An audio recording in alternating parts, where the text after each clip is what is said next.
নমস্কার বন্ধুরা, আমি পর্মিলা কিচেন থেকে বলছি। আবার একটা নতুন রেসিপি নিয়ে এলাম। অনেক দিন বাদেই আমি রেসিপিগুলো ছাড়ছি। আজকের আমি বানাবো ডুমুরের ডালনা। কি কি উপকরণ রাখছি আপনারা দেখে নিন। প্রথমে আমি ডুমুরগুলো সেদ্ধ করে নিয়েছি, 3টে সিটি দিয়ে নিয়েছি। আপনাদের এটা আমি দেখাইনি সেদ্ধ করাটা। 3টে সিটি দিয়ে নিয়েছি। আলু, জিরে ধনে বাটা, এতে আদা বাটা, শুকনো লঙ্কা গুঁড়ো, হলুদ গুঁড়ো, জিরে গোটা, তেজপাতা, শুকনো গোটা লঙ্কা, গরম মশলা গোটা, ঘি, গুঁড়ো গরম মশলা। প্রথমে আলুগুলো ভেজে নিচ্ছি আমি সর্ষের তেল দিয়ে।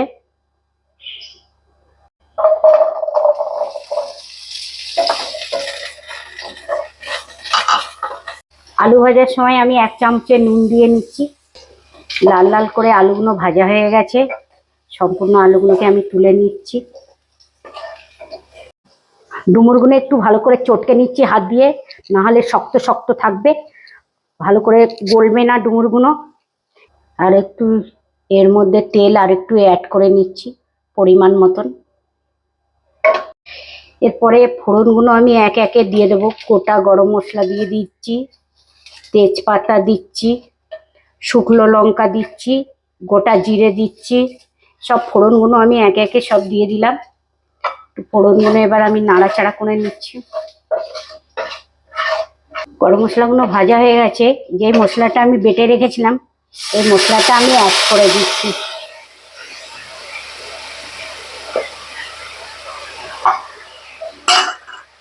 এবার লঙ্কা গুঁড়ো দিচ্ছি, হলুদ গুঁড়ো দিচ্ছি পরিমাণ মতন।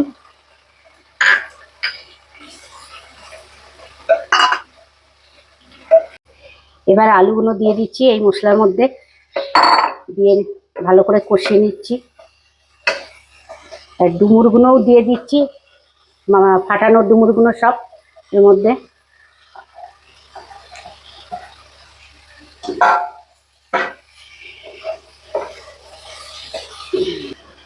এবার নুনটা দিচ্ছি 1 চামচ, মানে 1.5 চামচের মতো নুন দিলাম।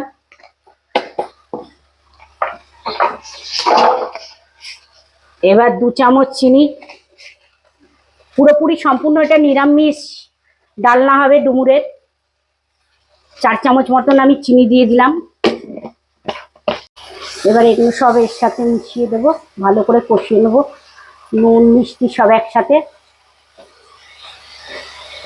আপনারা এইভাবে করে নিরামিষ ডালনাটা একবার করে খেয়ে দেখবেন। এর মধ্যে আপনারা একটু জল অ্যাড করে নেবেন, আলুটা যাতে ভালোভাবে সেদ্ধ হয়। আমি এভাবে করে অ্যাড করে একটু 5 মিনিট ঢাকা দিয়ে রাখবো, যাতে ভালোভাবে সেদ্ধ হয়ে যায়।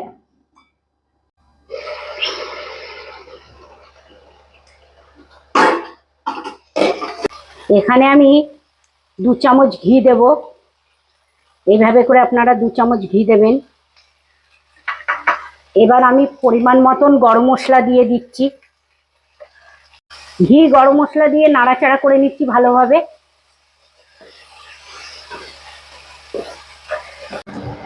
জলটা পুরোপুরি শুকিয়ে গেছে, আমার রান্না পুরোপুরি কমপ্লিট হয়ে গেছে। এটা এরকম শুকনো শুকনোই হবে ডুমুরের ডালনাটা।